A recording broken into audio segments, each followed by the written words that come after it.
Teman-teman, jumpa lagi dengan Awan Cai di sini, duta pajak abal-abal. Pelatih konsultan pajak pertama dan satu-satunya di Indonesia.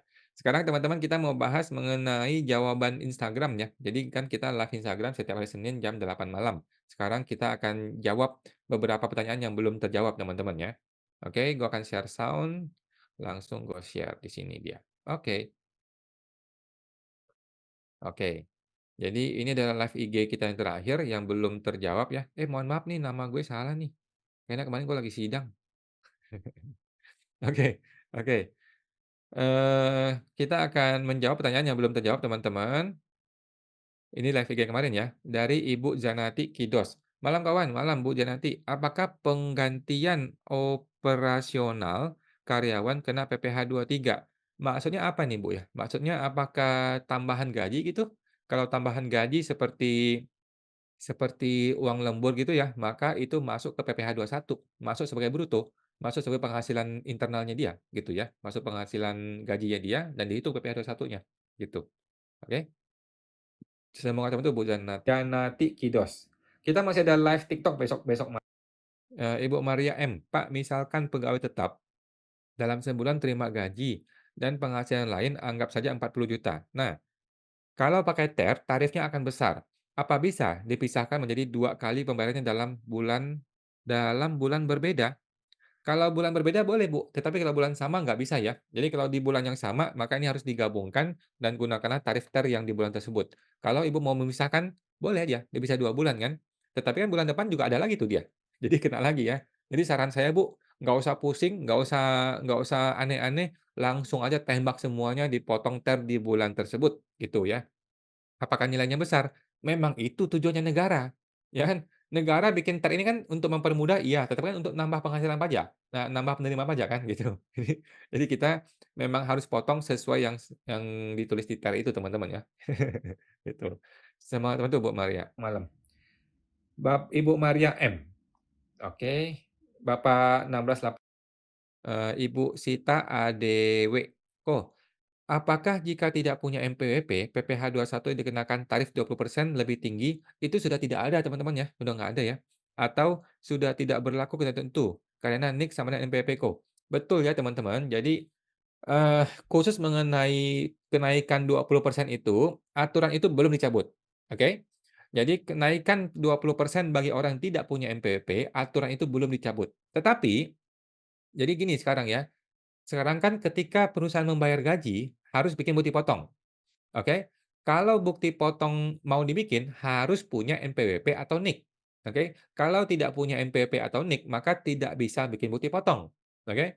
Nah, sedangkan kalau kita bikin bukti potong pakai NPWP atau NIK, maka otomatis pajak akan langsung memverifikasi NPWP atau NIK itu.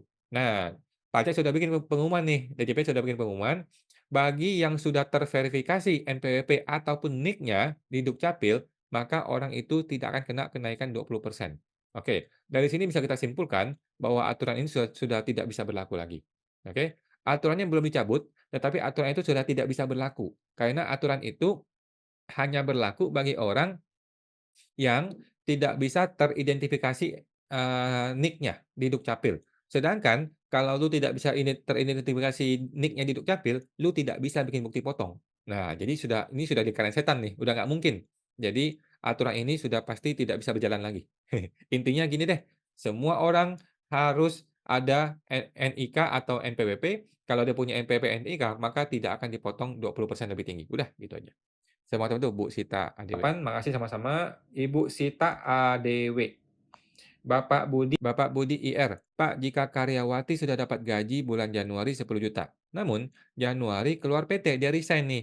Itu kan secara akumulasi tidak kena PPh. Namun jika per bulan kena, itu bagaimana ya?" Oke, gampang Pak. Sekarang ini mungkin sekitar tanggal 17 Februari ya, sudah ada menu di e-Bupot 21 yang namanya 1721A1. Oke. Jadi Bapak langsung bikinkan A1 buat orang tersebut di bulan Februari atau bulan depannya ya. Nah, bikin A1 buat dia, di situ tuh 0 PPh-nya ya, 0 PPh-nya, kemudian bikinin bukti potong untuk dia lagi di bulan Februari dengan nilai minus, oke? Bikin bukti potong untuk dia dengan nilai minus, uangnya dikembalikan yang sudah dipotong itu, kemudian terbitkan A1 buat dia. Udah gitu doang ya. Menu A1 sudah ada di e-Bupot, kita cuma belum lihat juga sih, tapi baru ada, sudah ada ya, oke. Semua terbantu Pak Budi. Di IRT2PB. Kemudian Bapak Stanley Jonathan. Bapak Stanley Jonathan. Malam kawan, malam Pak Stanley. Apa perbedaan pajak degresif, pajak AD valorem, dan juga pajak tetap? Wah, saya juga nggak tahu nih Pak, mohon maaf nih. Ini istilah terlalu teknis ya, mohon maaf nih. Coba cek ke Google Pak, kayaknya terlalu teknis kalau ini, saya juga kurang paham. Mohon maaf ya Pak. Semoga terbantu Pak Stanley. Kemudian Ibu Ibu Licing 25, malam Ko. Apabila tahun 24 tidak ada omset lagi, apakah boleh tidak mengangsur PPh 25 tiap bulannya, sedangkan tahun 2023 masih ada omset? Oke, jawabannya boleh, tetapi Ibu harus melakukan sesuatu, yaitu di SPT tahunan 2023 Ibu, Ibu harus input di bagian PPh 25-nya Ibu isi 0. Oke? Jadi PPh 25 itu kan dibayar berdasarkan SPT tahunan. Nah, di SPT tahunan di baris yang PPh 25 Ibu isi 0, oke? Sehingga tahun berikutnya itu mengikuti SPT ini, yaitu 0 nilai PPh 25-nya, oke? Selamat tahun untuk Bu Licing. Licing 25. Kemudian Ibu Chan Mei. Ibu Chan Mei 75, Ko, CV per 2024 lapor yang benar. Gaji direksi jadi prive. CV tiap bulan jadi tidak ada setoran PPh 21. Akan jadi pertanyaan nggak kok? Nggak ada masalah Bu, kalau ditanya ya kita jawab apa adanya ya. Dan untuk tahun sebelumnya ada kemungkinan diperiksa atau ditagih? Jawabannya diperiksa mungkin saja, kalau ditagih sih tidak. Kan Ibu kan lebih bayar. Kan yang seharusnya Ibu tidak bayar, malah Ibu bayar kan? Berarti kan lebih bayar. Jadi tidak akan mungkin dipermasalahkan ya. Nah, jadi nggak usah khawatir. Oh, cuma nanti akan dipermasalahkan karena dikoreksi fiskal ya. Jadi di tahun-tahun sebelumnya, yang harusnya bayar prive itu, Ibu bayar sebagai gaji kan, itu kemungkinan ketika pemeriksaan akan dikoreksi fiskal. Ya nggak ada masalah, kalau koreksi fiskal, ya udah koreksi fiskal kita bayar PPh-nya. Gitu sih, Bu.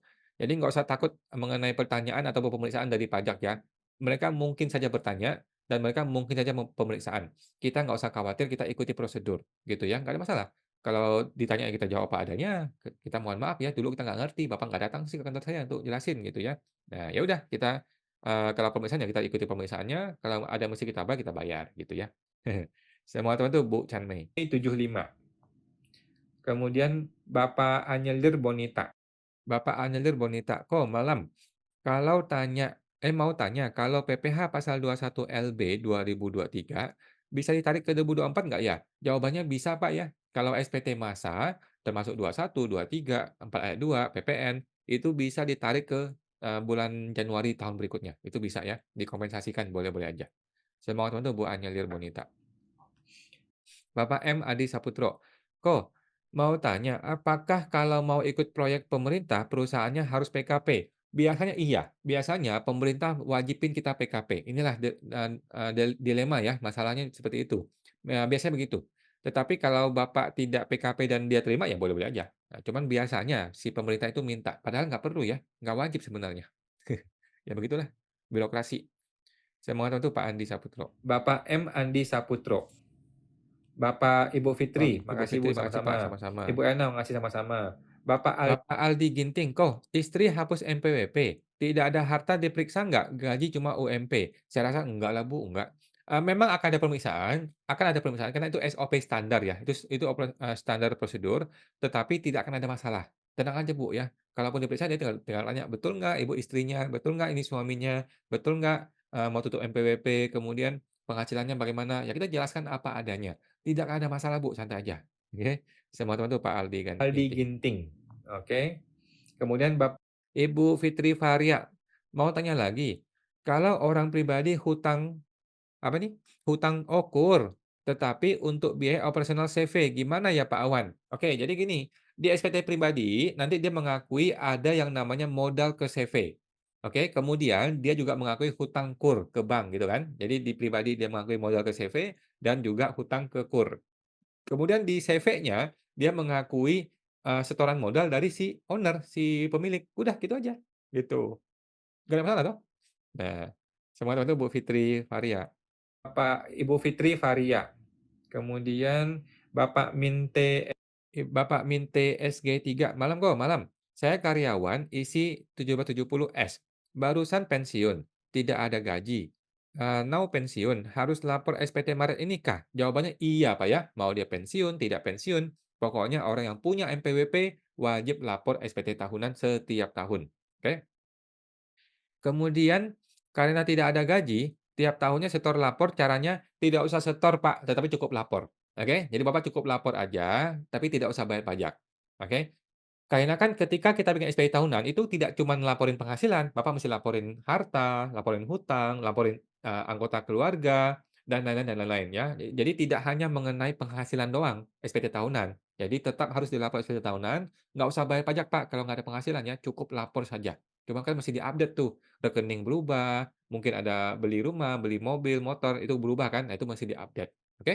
Tetap dilapor, Pak. Semoga terbantu, Pak Ming, SK. SG 3. Bapak Uncle Tio Bali, kawan tanya, untuk laporan SPT, apakah bunga bank harus diisi? Kalau nilainya besar diisi, Pak. Kalau nilainya kecil nggak usah lah. Kalau nilainya cuma 5 juta, 10 juta, habis buat beli bakso gitu nggak usah, Pak, ya. Tetapi kalau nilainya ratusan juta, yang di mana nanti barang, bunga ini berubah jadi mobil, berubah jadi, rekening, berubah jadi deposito, maka sebaiknya diisi, gitu, Pak, ya. Supaya apa? Supaya orang pajak tahu nih, kenaikan harta Bapak ini berasal dari mana? Oh, berasal dari bunga deposito, kelihatan gitu ya. Jadi lebih baik diisi kalau nilainya besar. Kalau nilai kecil-kecil ya nggak usah lah, oke? Semoga terbantu Pak Uncle Tio Bali. Bapak Uncle Tio Bali. Oke. Kemudian udah selesai teman-teman ya. Oke, teman-teman. Oke, udah teman-teman ya. Jadi itu aja. Kita ada live Instagram setiap hari Senin jam 8 malam dan ada live TikTok ya setiap hari Selasa jam 8 malam di Pajak Smart. Oke, teman-teman, sampai jumpa lagi. Semoga terbantu.